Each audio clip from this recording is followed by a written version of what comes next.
This is a 5-minute workshop on the basic principles of using forums in Moodle. Most of the information was taken from Jason Cole's book, Using Moodle.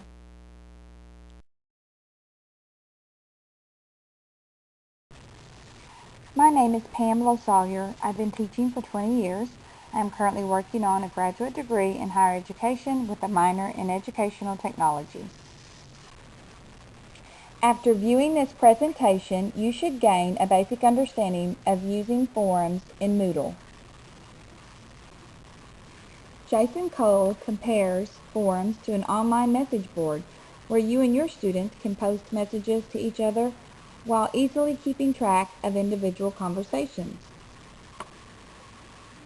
There are 3 basic types of forums in Moodle. The first is a single, simple discussion. In this, you can create only one discussion in the forum. The second is where each person can post one discussion. Each person in the class can start only one discussion in this forum.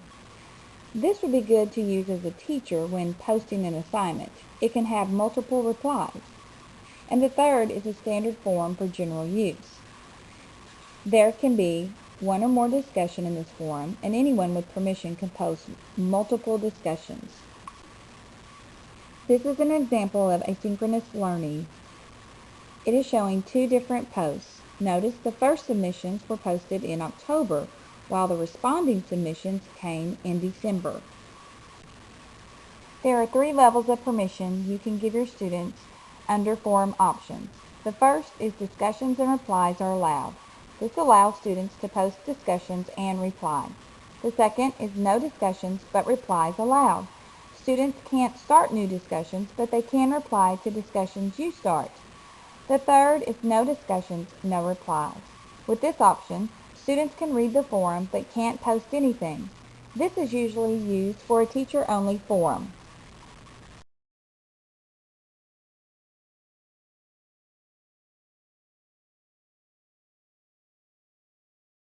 To add a forum to your class, first you need to click Turn Editing Mode On. You're going to find this up in your upper right-hand corner of your Moodle screen.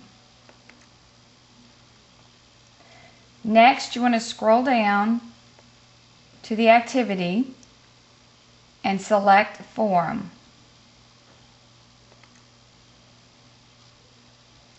When you get to your forum screen, you want to give your forum a name.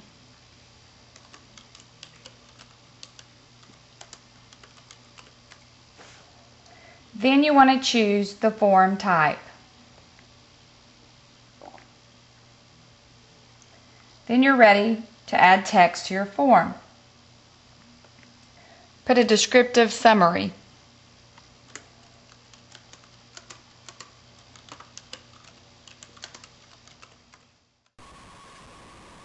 You may want to practice these next steps in Moodle as we continue adding information to our forum. We will be working with the information found under the text box. This information can also be found on page 53 to 54 in Jason Cole's Using Moodle book. The first statement that you will see under the text box says, force everyone to be subscribed. If you select yes, everyone in your course will automatically receive emails of new posts. Otherwise, people have the choice to subscribe or not. The next statement, maximum attachment size. When students attach files to their posts, you'll want to limit the maximum size of their posts so you don't eat all of your server space. Next statement, allow posts to be rated.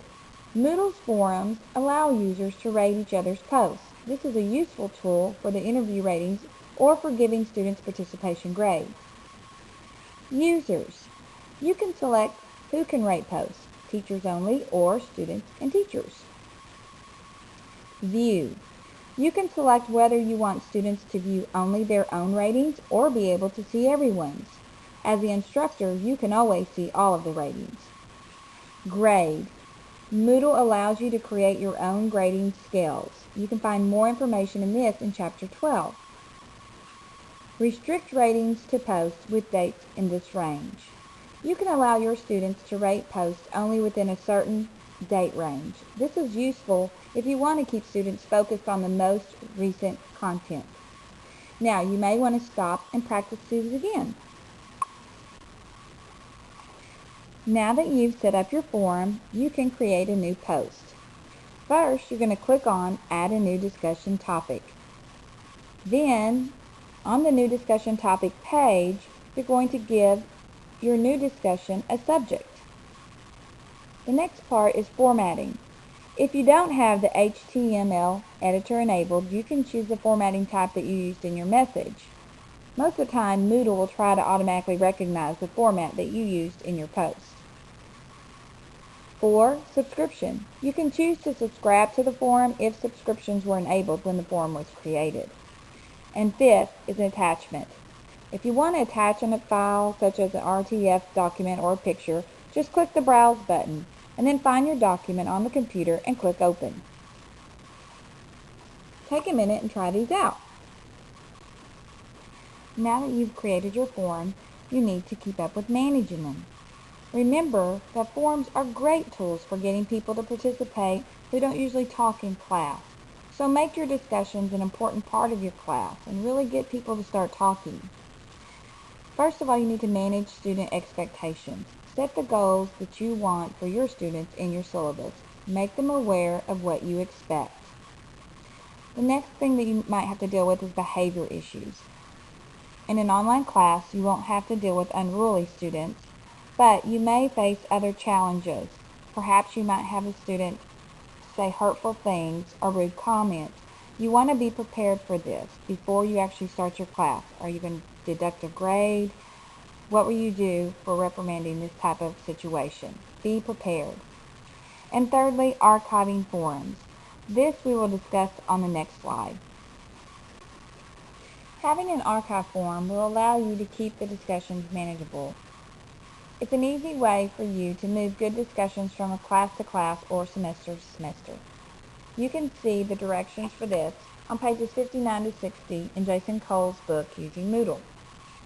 The first step is to create a forum named Archive Forum somewhere in your class. Next, go to the forum with the discussion you want to archive. Third, enter the discussion by clicking on the discussion name. At the top right corner of the screen, you'll see a menu labeled Move this discussion to. 4. Select discussion archives from the list. Next, you'll now see the discussion in the archive forum. Click the Forums link in the navigation bar and select the original forum from the list. And lastly, post a summary of the archive discussion in the original forum to restart the discussion.